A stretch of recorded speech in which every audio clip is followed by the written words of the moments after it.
Hai guys, Bos Darling di sini. Bank Indonesia satu-satunya lembaga yang punya hak monopoli untuk menerbitkan uang, yang biasanya dalam bentuk uang kertas dan koin, akan menerbitkan rupiah digital. Proyek ini disebut Proyek Garuda. Ini bukan uang digital yang ada di m-banking Anda. Itu sih yang menerbitkan bank-bank komersial, tempat Anda naruh duit. Nggak ada nomor serinya. Rupiah digital ini beda lagi. Diterbitkan hanya oleh BI seperti nyetak duit kertas biasa. Tapi sekarang nyetaknya dalam bentuk digital, ada nomor serinya. Bank-bank komersial nggak boleh terbitkan. Rupiah digital juga beda dengan uang kripto. Kripto itu yang nerbitkan nggak tahu siapa, dengan sistem desentralisasi. Kalau rupiah digital ini sentralisasi, hanya BI yang boleh terbitkan. Uang digital bank sentral disingkat CBDC atau Central Bank Digital Currency. Saat ini sedang dikembangkan di 130 negara, mewakili 95% GDP dunia.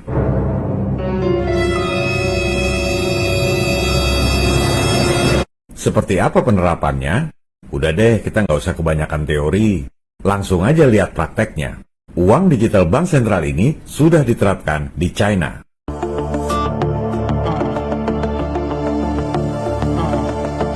Begini cara bayar yuan digital di China. Bedanya dengan e-wallet atau m-banking, transaksi yuan digital ini nggak kena biaya. Bedanya lagi, yuan digital ada nomor serinya. Kalau e-wallet atau m-banking kan cuma angka digital doang. Propaganda yang dilancarkan elit keuangan global adalah CBDC merupakan arsitektur baru untuk keuangan yang super stabil. Nggak heran jika media-media dan pakar-pakar lokal langsung menggelar karpet merah uang digital ini.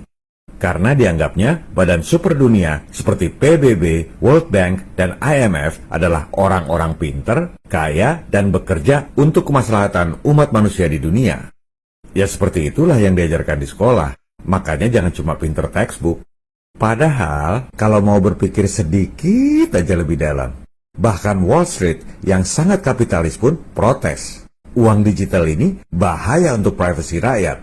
Kenapa? Karena BI dan CDBC Global bisa mengawasi 24 jam setiap transaksi pembelian atau transfer yang Anda lakukan. Kapan Anda transaksi, di mana, dan sama siapa secara real time. Kedua, BI dan CBDC Global bisa batalkan transaksi pembelian atau transfer Anda seketika. Karena setiap transaksi harus ada otorisasi dari mereka. Ketiga, BI dan CBDC Global bisa memaksa di mana dan kapan Anda boleh belanjakan uang Anda sendiri. Keempat, BI dan CDBC Global bisa langsung potong uang Anda untuk bayar cicilan kredit, bayar pajak, dan lain-lain. Anda nggak bisa sembunyi karena semua rekening Anda, baik di Indonesia ataupun di luar negeri, terhubung dan di bawah kontrol mereka. Kelima, BI dan CDBC Global bisa bekukan rekening Anda atau lawan politik mereka. Guys, ini benar-benar lebih kejam dari komunis. Negara-negara komunis saja nggak gitu-gitu amat mengontrol rakyatnya sampai harus setiap transaksi disetujui oleh negara. Makanya sekarang komunis China duluan terapkan uang digital. Karena kontrol penduduk sampai gitu-gitu amat adalah idaman negara-negara komunis yang tak terpikirkan sebelumnya, bahkan dalam mimpi. Apakah rupiah digital itu adalah arsitektur baru keuangan yang super stabil seperti yang mereka propagandakan? Atau jebakan untuk masuk dalam sistem kontrol yang jauh lebih kejam dari komunis? Kita akan bahas secara detail dalam episode ini.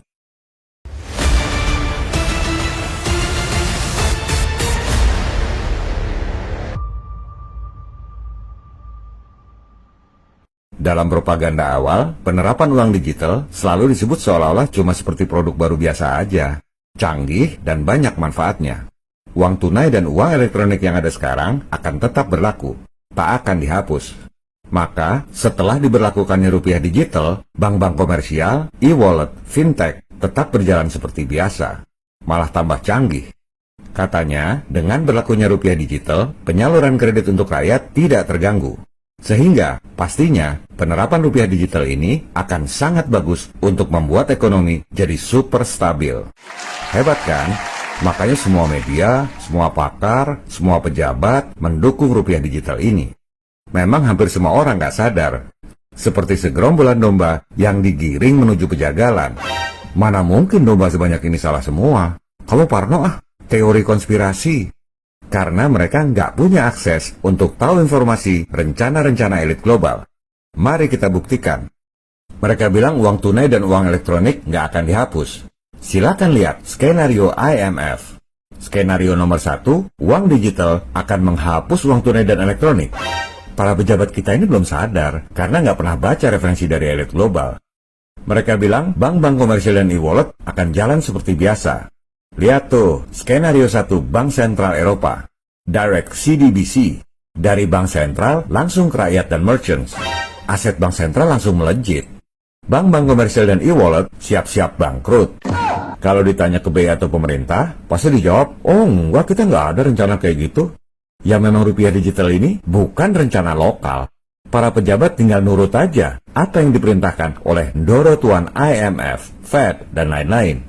Perintah elit global memang belum turun sekarang. Mereka nulis skenario terang-terangan juga orang-orang pada nggak ngerti. Mereka bilang seolah-olah penyaluran kredit rakyat akan berjalan seperti biasa. Lihat tuh, Bank Sentral Amerika, Fed, pagi-pagi udah kasih tahu bahwa penerapan uang digital akan membuat penyaluran kredit jadi sulit dan biayanya tinggi. Jelas rakyat akan menderita, dan mereka nggak peduli. Mereka bilang rupiah digital membuat ekonomi jadi super stabil. Lihat tuh, Tulsi Gabbard, Direktur Intelijen Nasional Amerika, mengatakan bahwa uang digital adalah ancaman bagi kemerdekaan rakyat. Kenapa? Karena uang digital adalah sistem komunis yang mau diterapkan secara global. Kita akan bahas bahaya apa saja yang timbul dari penerapan rupiah digital ini.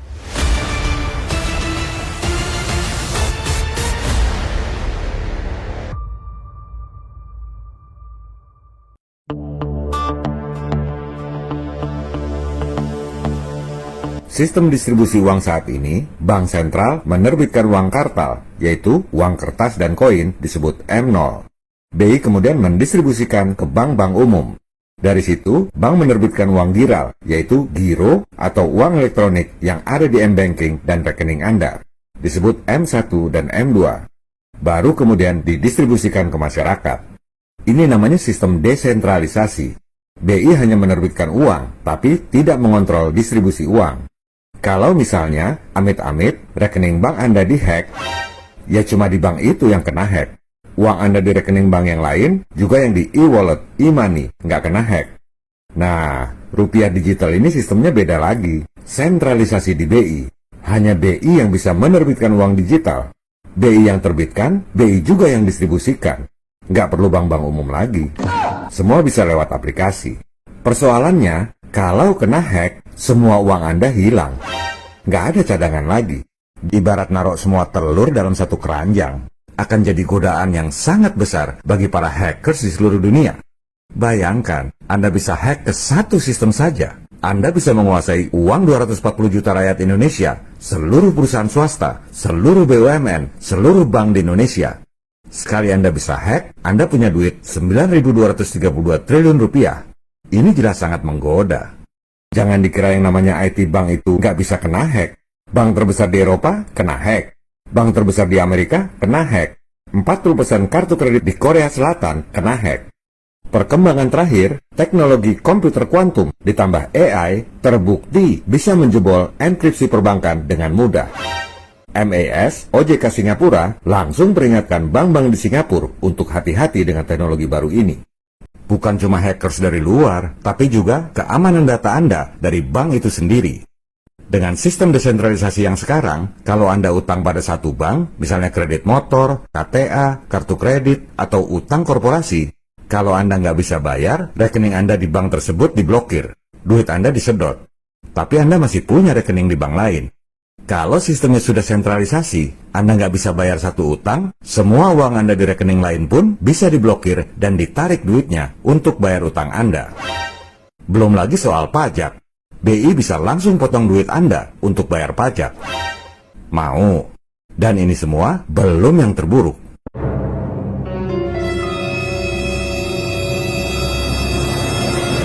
Berikut adalah cuplikan diskusi Joe Rogan, podcast paling populer di seluruh dunia, dengan Tulsi Gabbard, Direktur Intelijen Nasional Amerika, tentang uang digital adalah sistem komunis yang parah. I'm concerned about the lack of understanding that people have about the implementation of things like a digital currency that is centralized, that's controlled by the government. Right. That scares the shit out of me. Absolutely. Because that's what and Maxine Waters, who has been promoting this, said that we need this to compete with China, which is so crazy. Yeah. It's like saying we need communism to compete with communism. Yeah, exactly. Because that's what it is. Yeah. If you want to compete with communists, you have to be a communist. Like what? Yeah. Like digital currency that's centralized by the state is terrifying because they'll connect it to a social credit score system. Yeah. If they connect it to a social credit score system, Tulsi Gabbard, I don't like what you said on the Joe Rogan Experience. We're going to go and eliminate your ability to fly. Right. You can't fly. You can't travel. You can't buy gas anymore. Yep. Which is what they do in China. Anda dengar sendiri kan, uang digital adalah sistem komunis yang sangat mengerikan. Dan apa yang dikatakan Joe Rogan, semuanya diiyakan oleh Tulsi Gabbard, Direktur Intelijen Nasional Amerika. Rogan sangat prihatin, kebanyakan orang belum sadar bahayanya sistem komunis lewat uang digital ini. Mari kita perjelas apa saja bahayanya. Pertama, BI dan CBDC Global memata-matai setiap transaksi Anda setiap saat. Anda bayar beli baju, diawasi. Beli minum, harus persetujuan BI dulu. Bayar uang sekolah, persetujuan dulu. Begitu juga transfer dana yang sifatnya sangat privasi. Dana taktis pemerintah, dana taktis DPR, transaksi politik, uang pelicin bisnis, semua langsung ketahuan. Transaksi bisa disetujui, bisa juga ditolak. Dan Anda nggak ada pilihan, uang tunai nggak ada, uang elektronik M-Banking yang nggak ada nomor serinya bakal dihapus. Kripto pada saatnya nanti akan dimatikan. Gampang kok matikan kripto. Mau tahu caranya? OJK seluruh dunia suruh bikin peraturan bahwa kripto nggak bisa lagi diuangkan. Selesai itu kripto. Sekarang kripto ada karena memang masih dibiarkan. Kedua, BI dan CBDC Global bisa mengatur perilaku rakyat. Kalau mereka pengen Anda belanja, rupiah digital bisa dikasih tanggal kadaluarsa. Ini terjadi di China. Yuan digital ada yang dikasih tanggal kadaluarsa. Mau nggak mau Anda harus belanja. Bisa juga sebaliknya, untuk mengurangi Anda belanja. Misalnya, bensin lagi langka. Maka bisa disetel, Anda cuma bisa beli bensin di hari Jumat misalnya. Hari lain nggak bisa. Ketiga, mereka bisa auto-debit dana dari rekening Anda.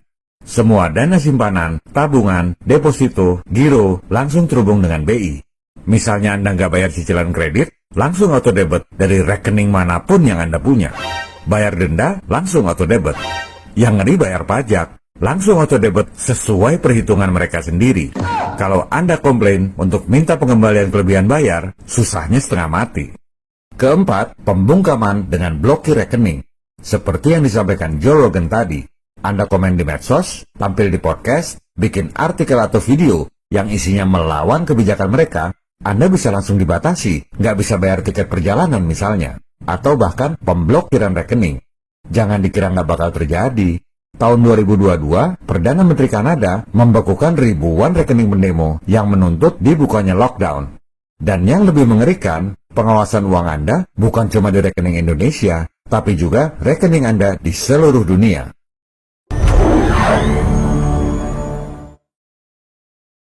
Rupiah digital ini sama sekali bukan program lokal. BI cuma ikut-ikutan aja, menjalankan perintah Dorotuan IMF dan World Bank.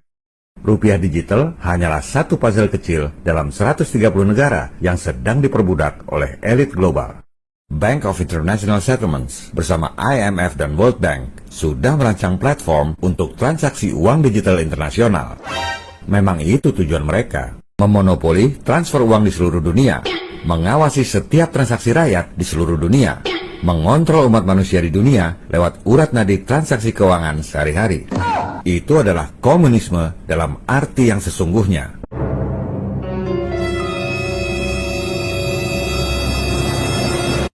Orang Indonesia itu kalau ngomong komunis, pikirannya China melulu. Komunis China itu udah sibuk ngurus rakyat yang begitu banyak. Yang mau menerapkan sistem komunis di seluruh dunia bukan China, melainkan elit global.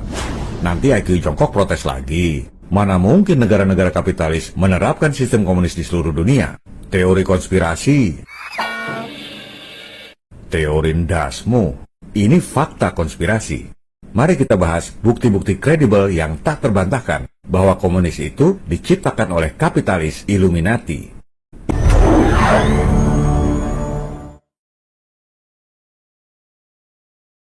Pendiri komunisme adalah Karl Marx yang mendirikan Liga Komunis pertama di dunia 1847, menulis buku The Communist Manifesto 1848 dan Das Kapital 1867.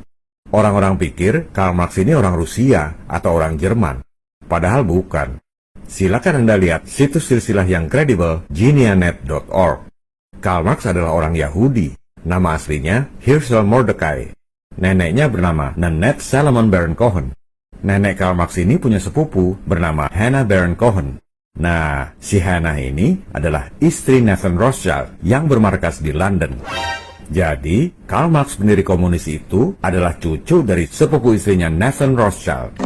Ia mendirikan paham komunis dibiayai oleh kapitalis Friedrich Engels dan putra Nathan Rothschild di London.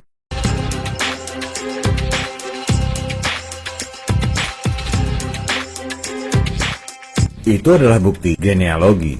Sekarang kita lihat bukti TKP. Bahasa Jawanya locus delicti, tempat kejadian perkara. Karl Marx mendirikan Liga Komunis pertama di dunia. Di mana? Jerman Timur, Rusia? Bukan, di London. Sampai sekarang masih ada gedungnya, jadi kafe. Kemudian, Karl Marx menulis 2 kitab suci komunisme yang terkenal itu. Di mana? Di London.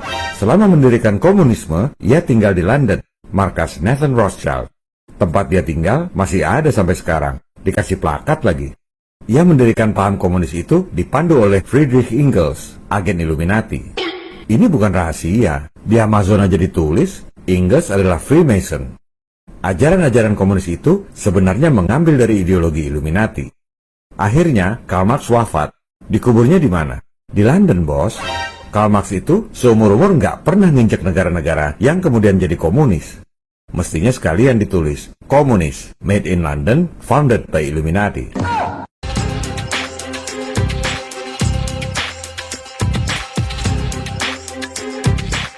Sekarang kita lihat bukti investigasi yang sangat mendalam oleh Komisi Investigasi Senat California tahun 1953 tentang kaitan antara komunisme dengan Illuminati.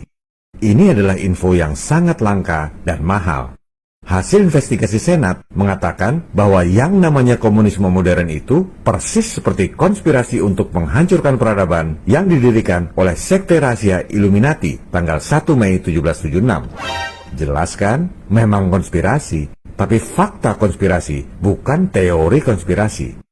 Senat menulis tanggal 1 Mei 1776 yang merupakan hari lahir konspirasi revolusi dunia. Mudah dipahami, berkembang jadi istilah darurat Mayday, Mayday, yang kerap diiringi dengan pertumpahan darah. Ajaran-ajaran komunis yang bertentangan dengan segala hal yang menjadi dasar peradaban, menentang ketuhanan, menentang agama, menentang kebebasan individual, sebenarnya adalah ajaran Illuminati yang dicomot oleh para konspirator pendiri komunis, yaitu Marx dan Engels.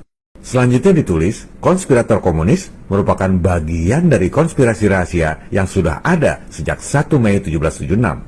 Namun supaya tidak kelihatan bahwa komunisme adalah fotokopi Illuminati, maka mereka menjadikan tanggal lahir Illuminati 1 Mei sebagai tanggal berdirinya komunisme, dan Karl Marx dibuat seolah-olah adalah penulisnya. Ini adalah hasil penelitian Senat California di era Perang Dingin tahun 1953. Mau bukti apa lagi? Yang suka ngomong teori konspirasi adalah orang-orang yang buta huruf. Dikasih bukti tertulis di depan mata juga mereka nggak ngerti.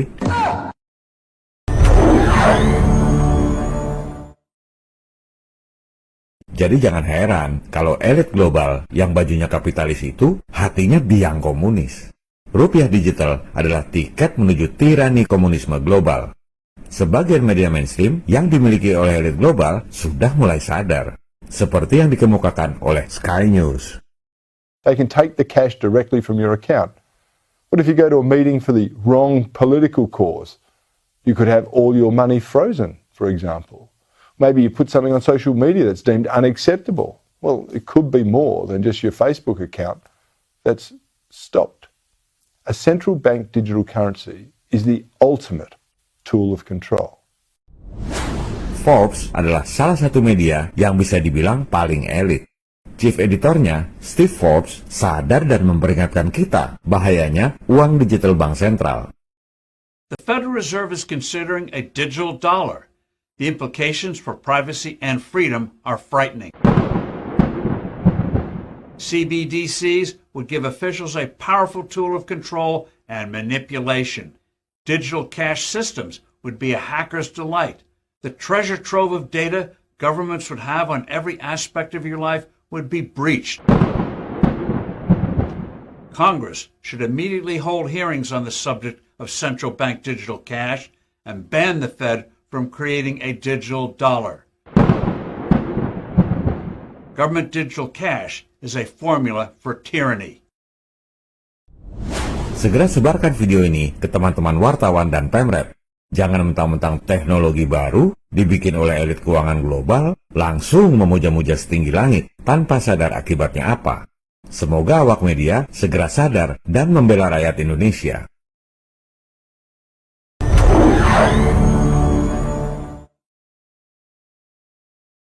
Jangan heran kalau Anda sampaikan video ini, orang masih nggak percaya bahayanya rupiah digital bagi privasi rakyat.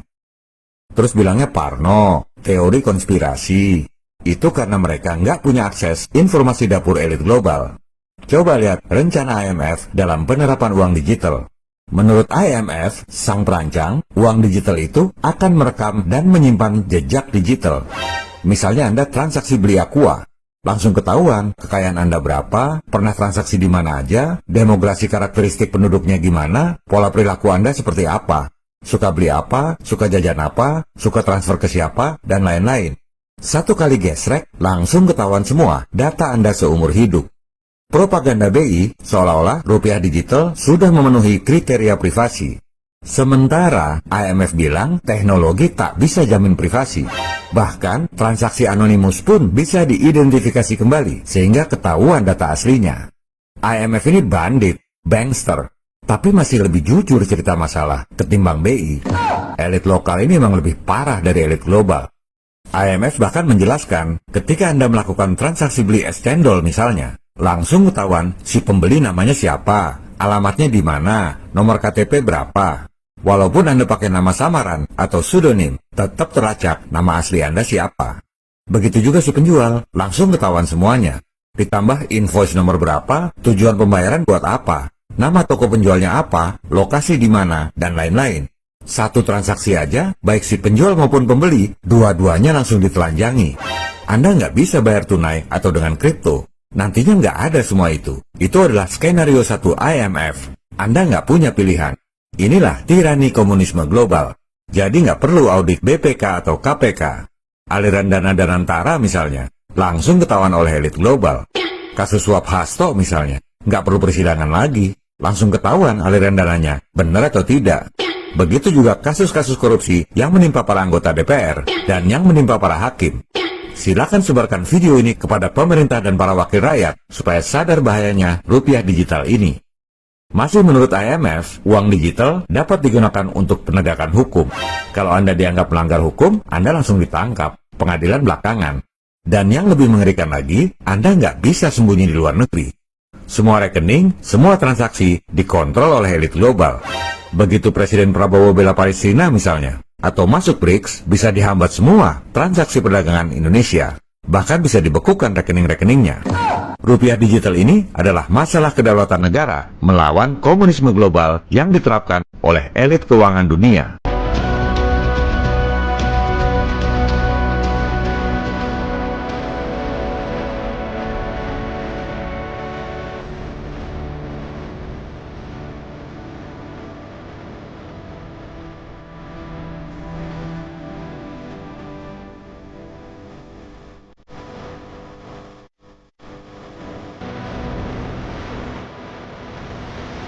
Saya bukan cuma cerita dampak bahaya rupiah digital dengan sedemikian detail disertai bukti-bukti yang tak terbantahkan yang belum pernah diungkap di Indonesia bahkan di luar negeri.